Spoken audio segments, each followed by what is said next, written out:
sejahtera, tumpukan perhatian anda. Anda sedang menelusuri sirah tamadun Islam di channel Ustazah Ijah.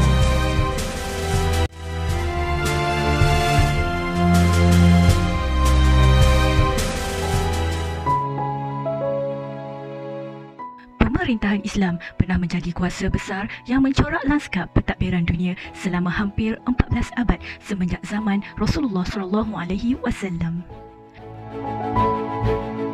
Islam tersebar dengan agak pantas, menguasai seluruh Jazirah Arab dan seterusnya meluas ke Asyam, Jordan, Lebanon, Palestin dan Syria, malah ke utara Afrika, Iraq, Parsi, Eropah dan juga Asia termasuklah alam Melayu.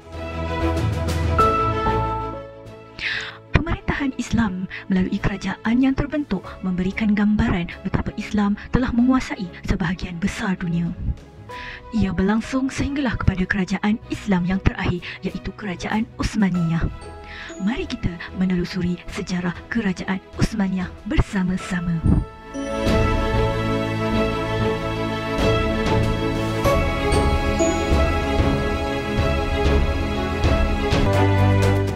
Kerajaan Uthmaniyah mula terkenal dan bertambah kukuh apabila kota Konstantinopel telah ditakluk oleh seorang pemuda yang mempunyai kepimpinan dan wawasan yang jelas, iaitu Muhammad Al-Fatih. Sebagaimana sabda Nabi SAW yang mengiktiraf tokoh Islam ini yang bermaksud, maksudnya, Konstantinopel akan ditakluki oleh tentera Islam. Rajanya yang menakluk adalah sebaik-baik raja dan tenteranya yang menakluk adalah sebaik-baik tentera. Hadis Musnad Ahmad. Pembukaan kota Konstantinopel oleh Muhammad Al-Fatih telah menjadikan kerajaan Uthmaniyah terus dihormati oleh pihak barat. Kekuatan yang ditunjukkan oleh golongan Byzantine berakhir kerana kota tersebut merupakan antara kota terpenting bagi mereka. Apabila ia jatuh ke tangan kaum muslimin, maka ia membawa maksud kekuatan yang ada pada tentera Islam tidak dapat ditandingi. Kerajaan Uthmaniyah pernah berada di posisi hebat dengan menguasai dunia timur dan barat, termasuk juga benua Afrika.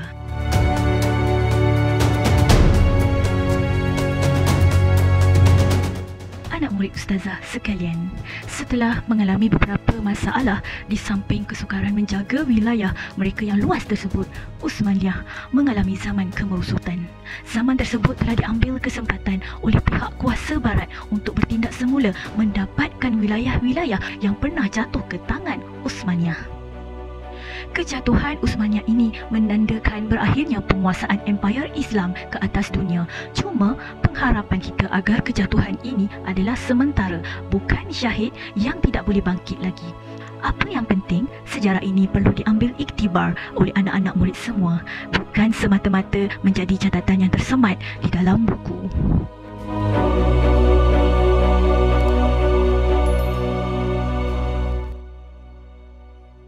Bismillahirrahmanirrahim.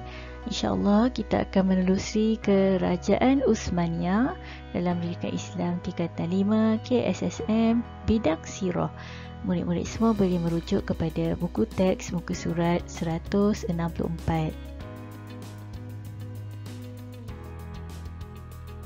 Baiklah, setelah kita belajar tentang Kerajaan Uthmaniyah ini, insya-Allah murid akan mendapat menyatakan sejarah Kerajaan Islam Uthmaniyah secara ringkas, menjelaskan khalifah yang terkenal pada zaman Kerajaan Uthmaniyah, menerangkan faktor kegemilangan dan kemerosotan Kerajaan Uthmaniyah, merumuskan dan iktibar daripada pemerintahan Kerajaan Uthmaniyah dengan menghubungkaitkan dengan kehidupan dan juga berintegriti dalam kepimpinan secara beradab dan istiqamah.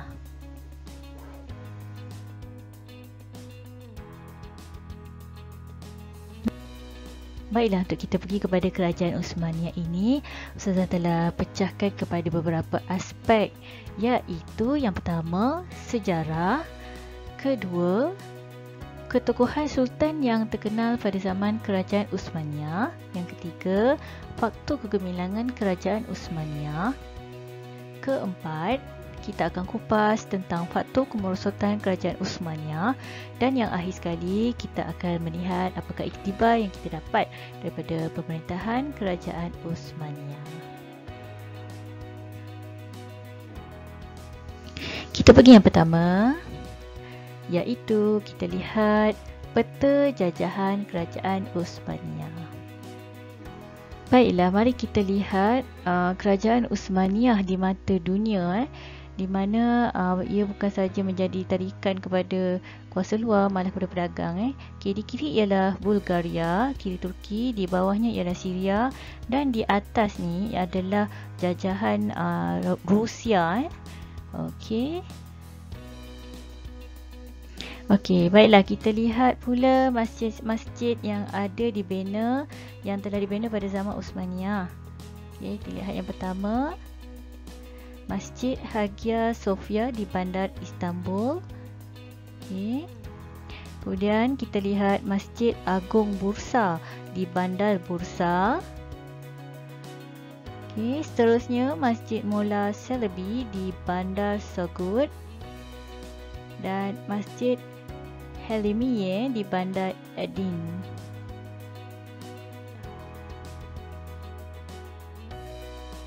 Seterusnya kita akan pergi kepada sejarah kerajaan Uthmaniyah.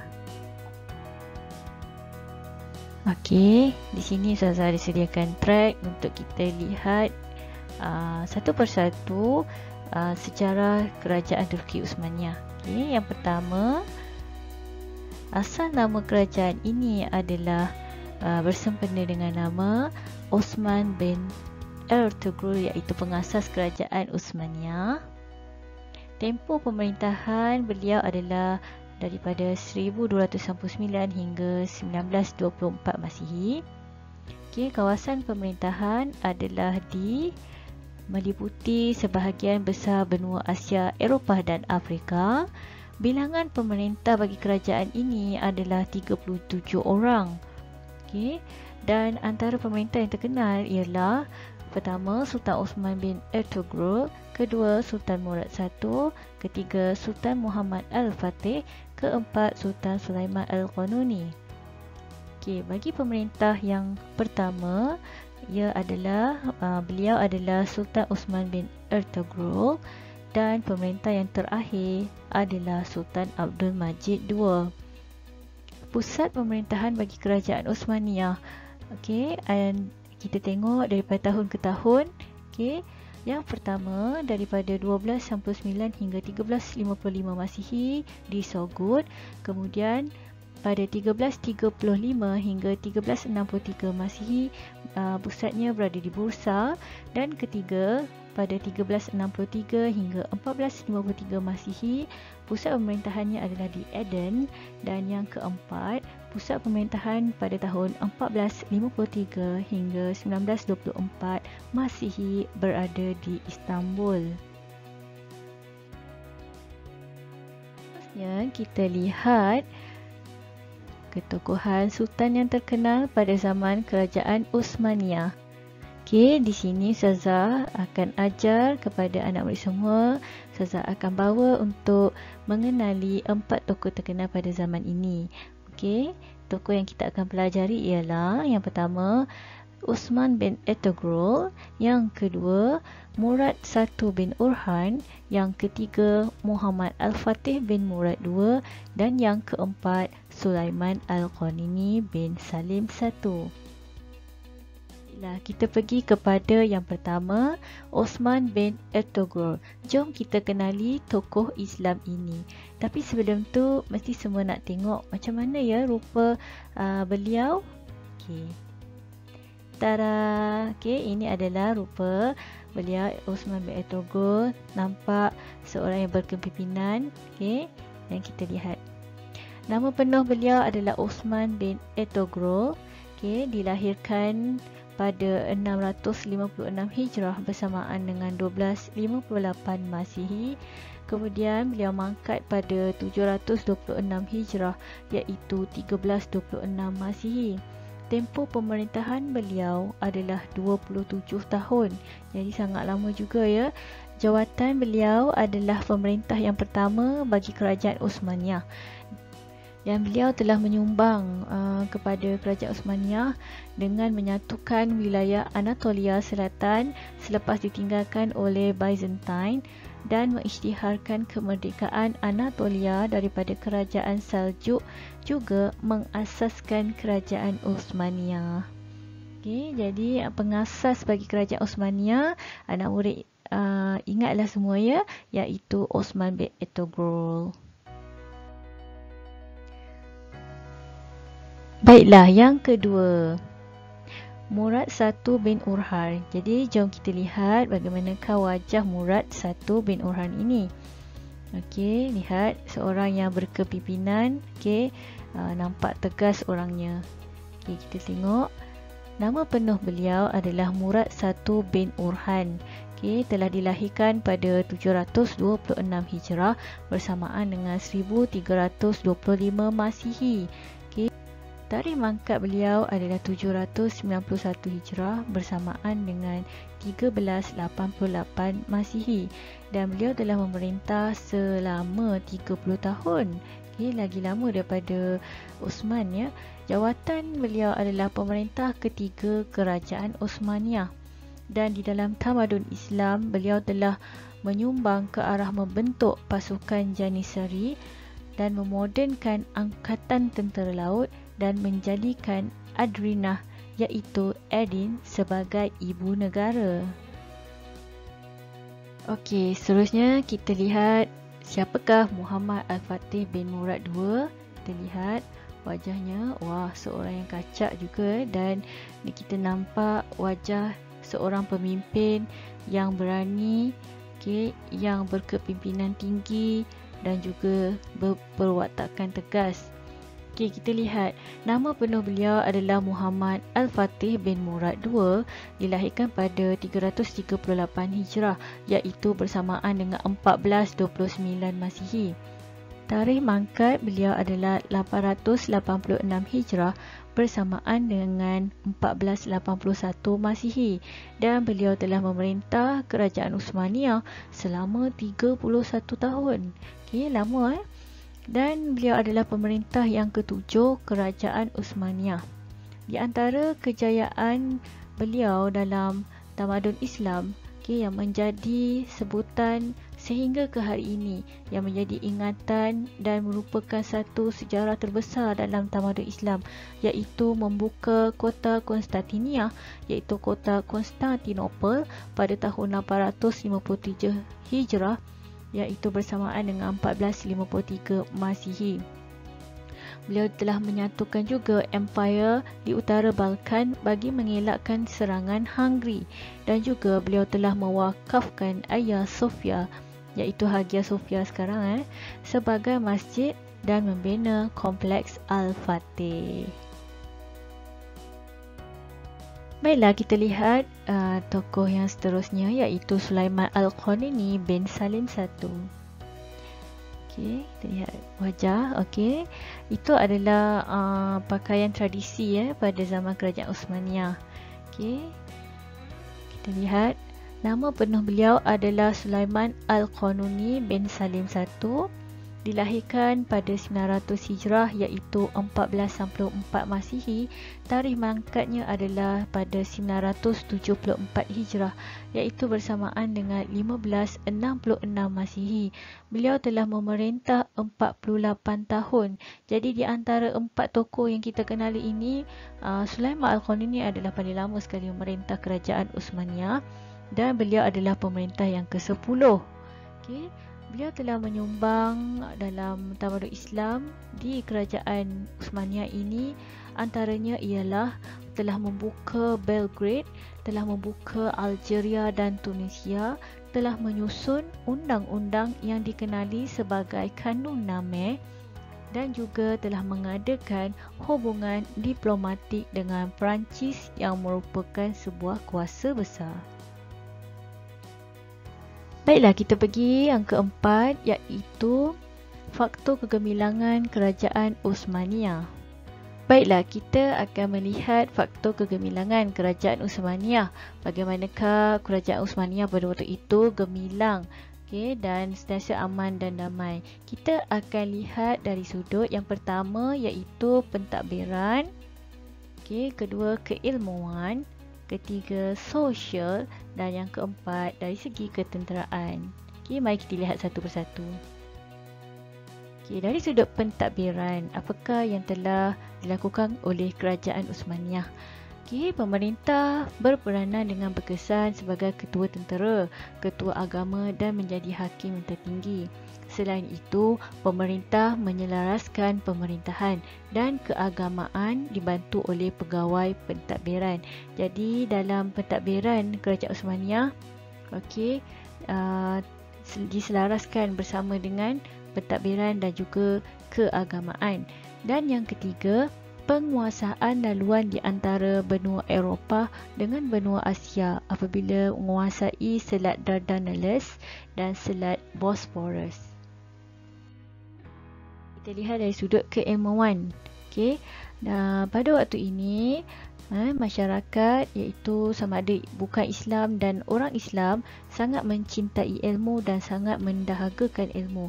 Jadi mereka telah menjadikan masjid sebagai pusat perkembangan ilmu sehingga mencapai kedudukan yang tinggi dalam bidang ilmu pengetahuan, pembangunan, falsafah, kesenian seni bina dan teknikal. Sebab tu kalau kita lihat bangunan-bangunan yang berada di Turki sekarang sangat indah seni benanya. Ini kerana adalah kesan daripada tamadun Islam pada zaman Kerajaan Uthmaniyah. Seterusnya, ia dapat menaik taraf dan seterusnya membina institusi masjid seperti Masjid Kasbah di Algeria untuk merancangkan aktiviti keagamaan. Pergi kepada sosial. Apakah yang berlaku dalam masyarakat sehingga terbangunnya Kerajaan Uthmaniyah? Pertama, penjagaan kebajikan rakyat menerusi bantuan kepada golongan yang memerlukan sangat dititik beratkan. Selain itu, wujudnya suasana harmoni dalam masyarakat dan adanya sistem wakaf yang sistematik meliputi aspek keperluan asas, pendidikan dan kesihatan. Jadi dengan adanya 3 poin penting ini dapat menjadikan Kerajaan Uthmaniyah satu kerajaan yang membela kebajikan rakyat. Yang keempat, dari sudut ketenteraan. Kita lihat dalam ketenteraan Kerajaan Uthmaniyah ini telah dipupuk semangat jihad yang tinggi dalam kalangan tentera demi mempertahankan agama dan negara.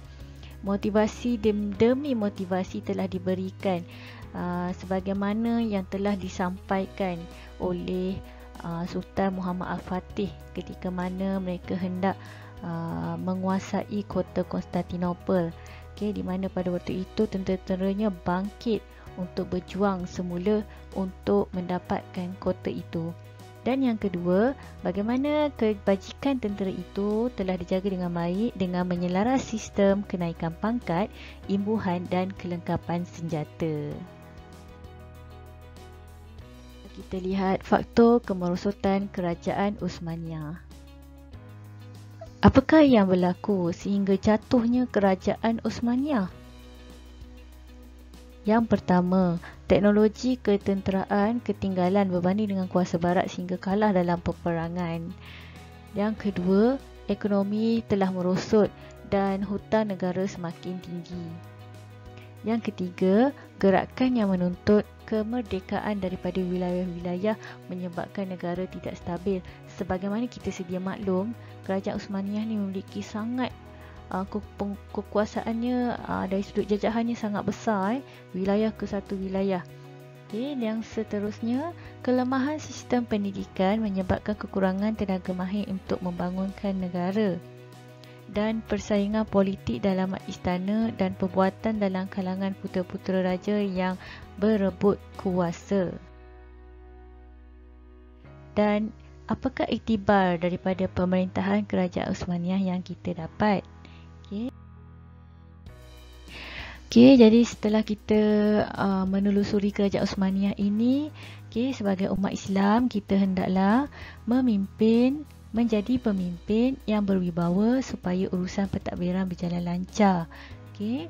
Yang kedua, kita hendaklah sentiasa memperbanyak penerokaan ilmu agar mampu bersaing di peringkat antarabangsa.